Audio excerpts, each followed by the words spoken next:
Olá, boa tarde. Que bom estar com você aqui na TV Assembleia, no quadro Sala de Entrevista, que hoje está muito especial. Vamos receber o presidente empossado da Assembleia Legislativa do Estado do Maranhão, o deputado Otelino Neto, para a 19ª legislatura. E é justamente com o presidente Otelino que a gente começa a falar sobre esse novo momento também, neste dia 1º de fevereiro de 2021. Presidente, antes de mais nada, satisfação em receber o senhor aqui e parabéns pela posse numa eleição de 42 votos possíveis, o senhor teve 41 de confiança. Qual é o sentimento que o nutre nesse momento, empossado para mais um mandato, mais um biênio à frente da Casa do Povo? Obrigado pelas felicitações, Juracy. Renovando a responsabilidade, essa confiança dos colegas deputados. A forma de retribuir é com a capacidade de diálogo de sempre, ouvindo todos os deputados, todas as deputadas, cada um com a sua diferença, com o seu estilo, com o seu perfil. E eu, neste segundo biênio, continuarei assim, conversando com todos, respeitando a opinião e o jeito de cada um, independente de ter mais identidade ideológica comigo ou não, todos tendo o respeito devido para que possam cumprir com eficiência os seus mandatos.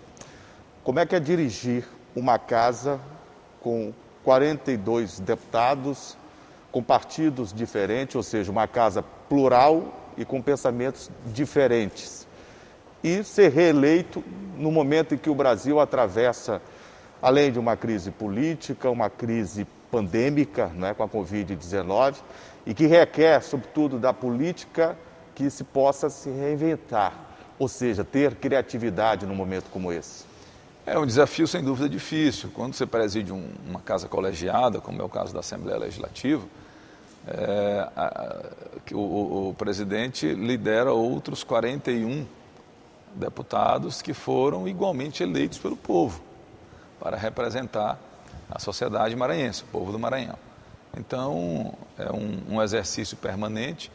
Agora, como uma das coisas que gosto muito de fazer na vida é fazer política e conversar, ouvir, saber ouvir, isso facilita dialogar, né? Facilita esta condução, porque a palavra-chave na política é o diálogo, ainda mais quando se trata de uma casa colegiada, que tem como marca fundamental, na minha avaliação, justamente essa diversidade. Porque os poderes, o poder executivo, os poderes executivos, eles têm um formato, digamos assim, mais personalista, né? Fica em torno de uma figura central. Já o parlamento não, o parlamento são diversas opiniões. É plural, né? Natural. Justamente por isso que o nosso ordenamento jurídico, embora nós sejamos um país presidencialista, mas nós temos o nosso constituinte original lá, na Constituição de 88, ele deu a palavra final para o Poder Legislativo. Você vê que boa parte da competência de propor leis, ela vem do Executivo ou do Legislativo. Mas quando o Executivo caminha um projeto de lei para o Poder Legislativo, ele é apreciado. Caso ele seja aprovado, cabe ao governador o veto, se não for aprovado na sua integralidade, mas se o governador vetar parcialmente ou integralmente um projeto de lei, nesse caso um projeto de lei de autoria, por exemplo, da própria Assembleia, a palavra final de manter ou não o veto é do Poder Legislativo. Por que o legislador fez isso?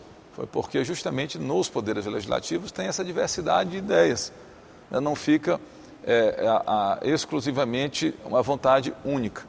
Então, o legislador foi sábio quando ele soube fazer esse modelo de pesos e contrapesos, para não existir superpoder e assim não desequilibrar o Estado democrático de direito. E isso é democracia, né? Deputado Otelino Neto, presidente da Assembleia Legislativa, o senhor vai vivenciar um novo mandato, o biênio 2021-2023. De 1º de fevereiro de 2021, o senhor foi empossado, até 31 de janeiro de 2023. Ao longo, né, da sua carreira política, o senhor tem se deparado com diversos fatos marcantes, históricos, e tem participado deles. A pandemia do coronavírus é um deles e afetou a sociedade e todos os poderes constituídos do Brasil e do mundo no ano de 2020. Agora, fazendo uma análise sobre o trabalho da Assembleia em 2020, a gente pode constatar que a casa não parou. Muito pelo contrário, a contribuição foi gigantesca, se associando a outros poderes, como o Executivo, para que o Estado pudesse dar, né, uma condição melhor ao cidadão. Inclusive, a Assembleia ficou marcada porque pela primeira vez na sua história, em 2020, ela pôde trabalhar de forma remota. Aquilo que eu falei lá atrás, ela se reinventou no momento de pandemia também para dar sua contribuição, continuar a dar à sociedade, né? Foi um desafio grande. Nós não tínhamos essa experiência de fazer sessões remotas, né? Nós tivemos, na verdade, que aprender fazendo. Graças a Deus que tem tecnologias já que permitiram que nós fizéssemos isso e o nosso próprio corpo técnico da Assembleia conseguiu conduzir isso. Nós não precisamos fazer, por exemplo, grandes despesas para que pudéssemos viabilizar a realização das sessões remotas. É claro que não é o ideal, o bom é esse contato presencial, tanto que eu acho que a Assembleia do Maranhão, se não foi a primeira, estava entre as 5 primeiras que já iniciaram as sessões remotas, naquele período mais intenso da pandemia, porque além daquela época de terem os números muito elevados, também tinha pouca informação. Verdade. Nós fomos também uma das primeiras assembleias do Brasil a retomar as sessões presenciais, mas com todos os cuidados sanitários. Tanto que os levantamentos que a gente fez aqui na Assembleia, que nós fazemos um acompanhamento permanente, não só com os deputados, mas com todos os servidores que contraíram a Covid-19, no plenário, por exemplo, não houve casos que tivéssemos constatado que alguém contraiu o coronavírus no plenário. Então, tivemos todos os cuidados, não só no plenário, mas na Assembleia como um todo. Nós, infelizmente, tivemos que limitar o acesso, o que algumas pessoas às vezes se aborrecem, mas era necessário, porque se nós não controlássemos o acesso, nossos servidores, de forma geral, ficariam expostos. E a nossa intenção já era, até esse ano, ter uma liberalidade um pouco maior, mas decidimos que vamos manter o padrão do ano de 2020, até que o cenário fique mais claro. Nós percebemos que aumentaram os números de pessoas com o coronavírus. Então a gente precisa ter cuidado. Tem uma segunda cepa, né? Uma nova linhagem, inclusive, da doença, né? E veio com mais força. E a questão é que se soma com a chegada das chuvas as viroses que tradicionalmente já acometem a população. E o grande problema é a rede pública e privada aguentar. A gente já percebe que a rede privada já está perto do limite, a rede pública foi ampliada, o número de leitos para a Covid foi ampliado, mas é preciso que a gente controle bem isso para que não chegue a um patamar de que as redes pública e privada não consigam mais atender os pacientes que precisam de internação. E o segredo para isso aí é cada um ter o seu próprio compromisso ético. Mesmo quem já teve Covid precisa ajudar, precisa tentar aglomerar o menos possível. Não baixar a guarda, não é, presidente? Este utensílio que nós temos no rosto aqui, a máscara, é algo que é fundamental. Eu mesmo já estive, sem saber, evidentemente, com pessoas com Covid, que conversaram comigo como nós estamos conversando aqui, Juraci. Ambos de máscara. Eu não peguei. Porque estava com a máscara. Com a máscara. Não só eu, quanto a pessoa que estava sem saber com Covid. E assim, houve diversos outros casos. De eu estar com pessoas, eu já andei com uma pessoa com Covid no mesmo carro, com o ar-condicionado ligado e os vidros fechados. Estávamos os 3 de máscara e a pessoa e nenhum dos outros 2 foi contaminado. Esse depoimento do senhor é fundamental para fazer com que as pessoas entendam, mais do que nunca, de que a utilização da máscara salva vidas. né, impede a transmissibilidade de uma propagação, inclusive. É um depoimento muito interessante que o senhor está dando. E é uma questão de cuidado com o outro. Até porque, quando nós estamos em ambientes abertos, aliás, em ambientes que outras pessoas estão, mesmo que sejam ambientes privados, por exemplo, você vai para uma atividade física, quando você chega lá, que encontra algumas pessoas sem máscara, você não sabe se aquela pessoa teve Covid ou não teve. Então, você fica inseguro de estar. E esse cuidado de uns com os outros, ele é fundamental. A vacina chegou, mas ela vai passar por um processo ainda de massificação. Pelo que eu tenho conversado com os especialistas no assunto, é preciso que o nível de vacinação chegue a 30% da população para que haja um efeito mais intenso na proteção das pessoas e na redução da pressão sobre a rede hospitalar. E acredito que nesse primeiro semestre vai se avançar bastante. O Brasil, infelizmente, está atrasado, mas acabou que a pressão da sociedade, a pressão feita pelo povo brasileiro e transmitida de forma muito intensa pelos veículos de comunicação, fez com que, está fazendo com que o governo federal se veja obrigado a agilizar a aquisição de vacinas. Essa questão da vacina, Juraci, é importante dizer isso, ela não faz sentido você politizar ou ideologizar o uso ou não da vacina. A vacina contra a Covid, ela não está inovando nada. A gente já se vacina desde que nasceu. É verdade. Então, a vacinação é algo que hoje em dia a criança, quando nasce, já na maternidade, já toma as primeiras 2 vacinas. Então, ficar tornando a questão de vacinar ou não vacinar algo uma questão de ciência, né? Influenciado pela orientação política e ideológica, é uma loucura. Vacina não é capitalista, não é comunista, vacina não é de esquerda ou de direita, vacina é feita para salvar a vida. Exatamente. Ela não é de quem é a favor do presidente ou contra o presidente. Então nós temos que comprovadamente ela salva vidas. Nós temos que tomar as vacinas, cada um esperando aí o seu momento. Agora já vão começar, priorizou primeiro os profissionais de saúde, agora já vai começar por faixa etária, quer dizer, de 75 anos para frente, já estão as pessoas se cadastrando para que possam se vacinar, e em seguida vai descendo para as faixas etárias menores, e nós precisamos estimular os nossos idosos, porque o isolamento que é imposto aos idosos, ele tem um lado cruel. Quem tem pai ou mãe, ou pai e mãe, causa ansiedade, né? Vários ficar ali isolado, sem poder ver os filhos, sem poder ter uma vida social, às vezes sem poder receber com mais intensidade a visita dos netos. Traz uma solidão, né? Provoca um outro problema que é, às vezes, até um quadro depressivo. Isso. Eu, por exemplo, a minha mãe tem 68 anos, mas ela se ressente de poder estar mais vezes. A gente não conseguiu mantê-la completamente isolada dos filhos e netos, porque já vai fazer 1 ano, não teria condição. Mas a partir do momento que este segmento, que é considerado grupo de risco, estiver vacinado, o sofrimento melhora. A margem de segurança aumenta, né? Hein? A margem de segurança aumenta. Aumenta.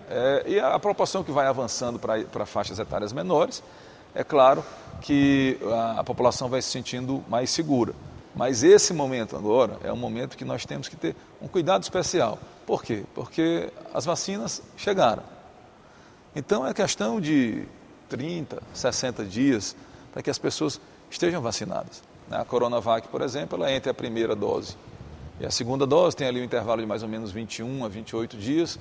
E depois da segunda dose, mais 2 semanas para ela chegar na sua plenitude da proteção. Ora, de mais longe nós já viemos. Então agora é momento mesmo da gente se proteger. Ter um pouco de paciência e se vacinar. Esperar aí 60 dias mais, eu sei que é sofrido, mas é uma forma de ajudar a salvar vidas. Deputado e presidente Otelino, eu gostaria de falar com o senhor sobre justamente esse diálogo que o senhor tem mantido com todas as esferas de poder. A gente observou, por exemplo, no ano de 2020, 2020 com a Assembleia em Ação indo até o interior do Estado, até então chegar o momento mais agudo da pandemia e teve que, é claro, dar uma parada. Mas o senhor não parou, né, com o diálogo com as instituições, com todas as esferas de poder, executivo, legislativo, né, o judiciário, o Ministério Público, Defensoria Pública e recentemente, inclusive, com a FAMEM, que é a Federação dos Municípios do Estado do Maranhão. Esse é um caminho melhor para você conseguir políticas públicas, para que vocês possam ter ainda mais a independência dos poderes, que a gente sabe que é necessária, mas a harmonia entre eles? Sem dúvida. A prerrogativa fundamental dos deputados estaduais é legislar e fiscalizar. Agora, quem está na mesa diretora, em particular quem preside a mesa diretora, quem preside a casa, tem por obrigação fazer a representação política dos deputados. Essa representação política ela se dá também junto aos outros poderes e aos outros órgãos constitucionais. E eu procuro exercer isso de forma muito plena, dialogando sempre. E não canso de dizer que isso não quer dizer que algum dos órgãos deixe de cumprir suas obrigações. O Ministério Público vai continuar fiscalizando os outros agentes, inclusive a própria Assembleia.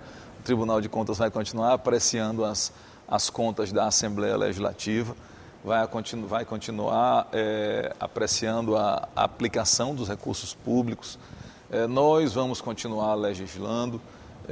O Poder Executivo vai continuar cumprindo seu papel. Em alguns momentos a gente pensa diferente, a gente diverge, mas isso é da democracia. Eu não abro mão disso. É algo permanente no meu dia a dia, não só a minha atuação como deputado estadual, junto às bases, viajando, conversando com o eleitor, apresentando emendas que possam levar benefícios aos municípios, mas é algo permanente o meu diálogo. Não só indo ao Ministério Público, como recebendo aqui o Procurador-Geral de Justiça ou promotores, não só o diálogo permanente com o governador Flávio Dino, que é o chefe do Poder Executivo.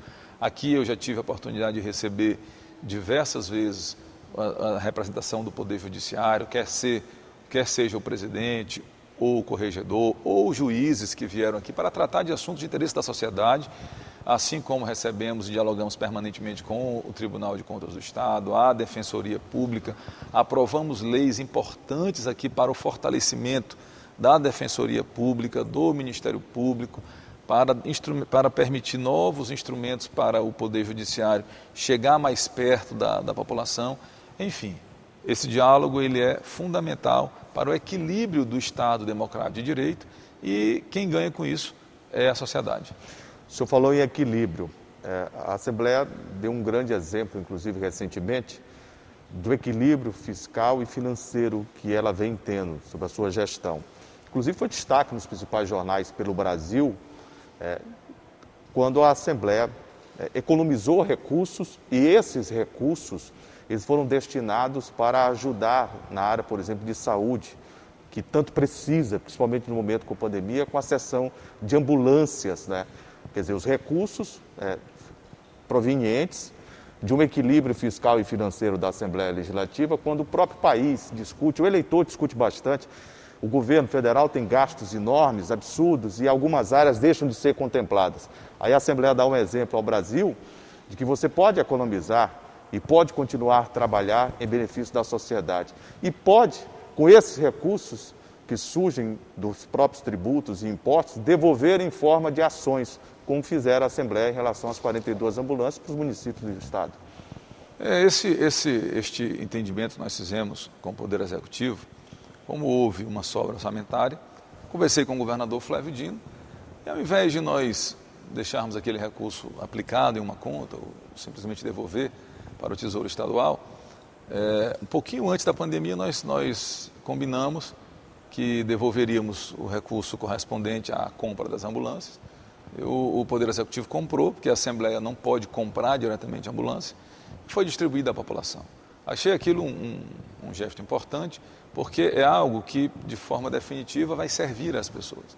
Logo depois veio a pandemia e certamente essas ambulâncias tiveram muita utilidade para todo o Maranhão. Também no período da pandemia nós compramos, ali naquele período pior, 100 mil cestas básicas, numa situação excepcional, porque também não é função da Assembleia comprar cestas básicas, mas a excepcionalidade do caso nos permitiu, distribuímos de forma muito transparente para todo o Maranhão, priorizando, claro, aquelas pessoas que estavam assim, mais carentes, especialmente profissionais do comércio informal, pessoas que estavam com dificuldade de suprir as suas necessidades básicas. Então, a gente tem procurado fazer essa gestão Primeiro, transparente. Nós hoje temos um portal reconhecidamente transparente. Lá a sociedade pode entrar, averiguar, olhar como é que está sendo aplicado o recurso público. Inclusive, em um determinado momento, houve um inquérito civil para apurar a questão do nosso portal e nós tivemos a felicidade de depois ver o arquivamento deste procedimento, reconhecendo os avanços que nós implantamos no nosso portal da transparência, e isso muito nos alegra. Além da transparência, uma gestão responsável no aspecto da aplicação do recurso público, sempre tentando gastar menos sem perder a qualidade dos nossos trabalhos.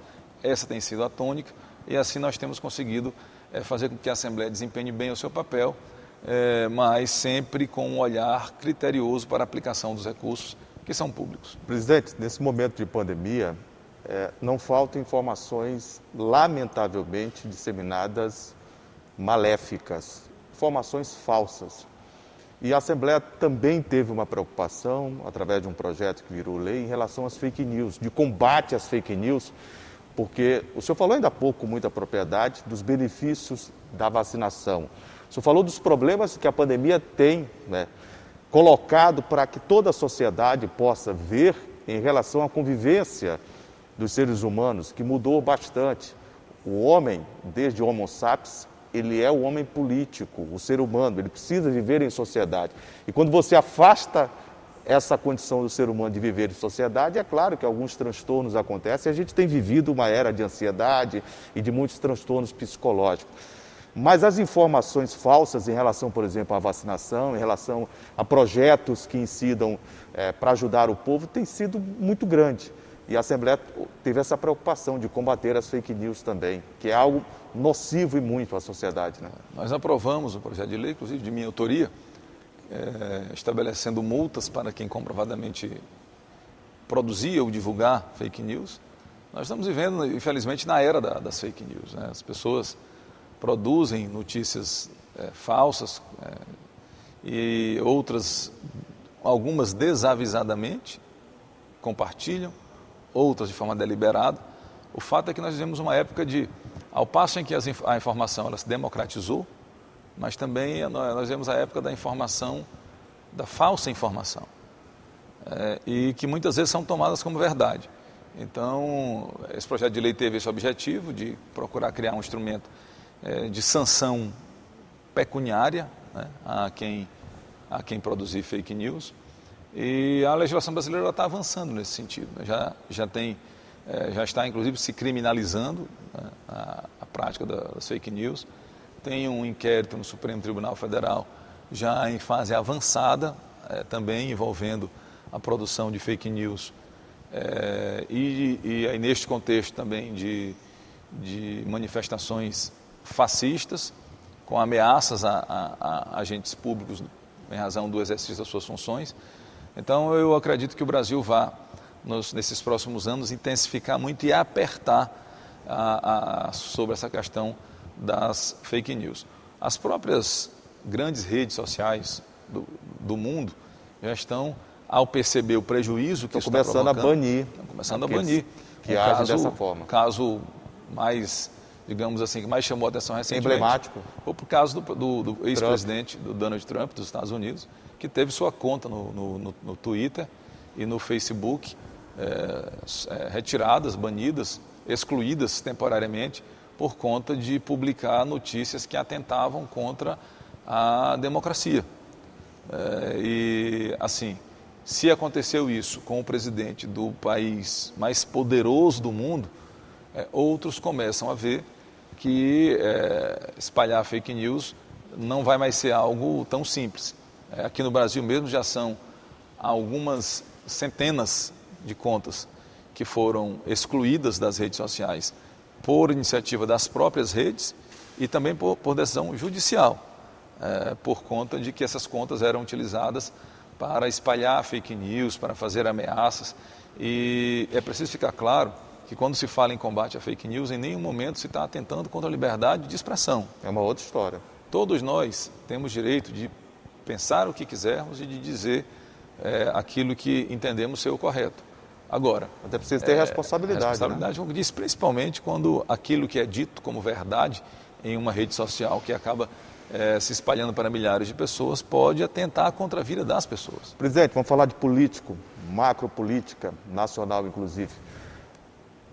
O senhor não entende que faltou e continua faltando uma coordenação política maior do próprio governo federal para que a vacinação, que não chega a 1% desse país, não é, possa melhorar, levar a sério uma situação de uma pandemia que já tirou a vida de mais de 200 mil pessoas, que está numa segunda linhagem, uma segunda cepa. Não é? Faltou uma coordenação, municípios e estados. O senhor tem percorrido o Maranhão inteiro. Nós sentimos muito essa falta de uma coordenação a nível nacional. Faltou a liderança do presidente da República. O presidente da República, infelizmente, ele acabou adotando uma postura negacionista com relação ao coronavírus e à pandemia, e isso teve implicações práticas para o povo brasileiro. Né? Porque quando a autoridade maior do país ela nega, né, como essa autoridade ela influencia pessoas, acabou que criou um mau exemplo, né? Um mau exemplo. Então, isso se traduziu nas ações de governo. É fato que o Brasil está atrasado na vacinação. O Brasil podia hoje já ter seguramente 3, 4, 5 vezes mais cidadãos vacinados. Mas o governo federal ele hoje já sente a pressão em razão desses equívocos cometidos. O que nós esperamos não é que... Nós esperamos é que o governo federal repense essas posições e que possa assumir suas responsabilidades. Porque existiu um descompasso. Os governadores dos estados brasileiros se articularam, mas o governo federal se distanciou. E quando se trata de um inimigo invisível, cruel, como é o coronavírus, é preciso que todos os agentes públicos das esferas diferenciadas, governo federal, governos estaduais, governos municipais, os poderes legislativos, todos estejam juntos. Quando um puxa para cá e o outro puxa para lá, o prejudicado quem é? A população. Tenho certeza que muitas... Essa politização da saúde ela é inoportuna, né? Ela não faz sentido. Tenho certeza que muitas vidas poderiam ter sido salvas se tivesse havido mais diálogo. Vejo assim, os governos estaduais preocupados, na sua maioria, tomando as providências. Agora, apesar da decisão do Supremo, que deu autonomia para os estados tomarem algumas decisões relativas à questão da pandemia, mas alguns aspectos são exclusivos do governo federal. Por exemplo, a aquisição de vacina. O governo federal é que lidera isso. Então, ele não pode abdicar desse papel. Os próprios governos estaduais e as prefeituras também já admitem a possibilidade, pela inércia e pela demora, né, do governo federal em adquirir a vacina, de buscar lá fora, justamente pelo fato dessa vagarosidade do governo federal. Né? E como existe uma demanda muito grande por vacina hoje no mundo todo, essa lei de mercado, a lei da oferta e da procura, ela é uma lei que ela se impõe. Se um país demora a comprar, outro compra na frente. Vai lá, chega com dinheiro. Né? Os Estados Unidos, por exemplo, que são uma superpotência mundial, produziram e compraram o que puderam comprar. Então não tem, hoje, se uma empresa, um fabricante, oferece e o governo demora a se interessar, outro vem e compra. Só que as empresas, os grandes laboratórios, as grandes empresas que hoje já estão produzindo as vacinas que estão já testadas e aprovadas, elas não querem vender no varejo. Estão estabelecendo como norma não vender para estados, porque a gestão disso ficaria mais complicada. Nem empresas, né? Já são países e diversos países comprando. Então, o Maranhão, por exemplo, conversei com o governador sobre isso, com o secretário Carlos Lula, tentou por diversas vezes, está tentando comprar diretamente. Mas muitos laboratórios querem vender para o governo do país e não para cada estado, para ter que fazer uma negociação individualizada com cada estado. Eu conversei aqui no quadro Sala de Entrevista do portal da TV Assembleia com o presidente empossado para mais um mandato à frente da nova mesa diretora da Assembleia Legislativa 2021-2023, o deputado estadual, o presidente Otelino Neto, do PCdoB. Deputado, muito obrigado por ter vindo aqui. É sempre muito agradável conversar com o senhor sobre política, sobre as ações parlamentares. E queria outra vez desejar ao senhor e a toda a mesa diretora da Assembleia Legislativa que tenha sapiência, que seja iluminada por Deus, até porque a Assembleia tem dado ao Estado do Maranhão, né, ela tem dado a todo o povo maranhense uma demonstração de atenção com os momentos em que todos nós estamos vivendo, concernentes inclusive à pandemia. Muitas das ações do governo do Estado, as mensagens que chegam, elas têm prioridade na casa do povo, são votadas, são aprovadas, são analisadas, e isso tem dado uma contribuição muito grande em forma de lei e em forma de abraçar as necessidades que o povo tem. Então, que seja coroado de sucesso mais um mandato do senhor e de toda a mesa diretora da Assembleia. Muito obrigado, Juracy. Aproveito para cumprimentar todos que compõem o nosso sistema de comunicação, que tem sido fundamental para levar aquilo que é produzido na Assembleia para todos os maranhenses, permitindo que os maranhenses saibam aquilo que é feito aqui e conheçam o potencial e a importância do Poder Legislativo Estadual. Então, que todos os servidores e servidoras do Complexo de Comunicação recebam meus cumprimentos e a minha homenagem pelo belo trabalho que vem fazendo. Obrigado, sucesso.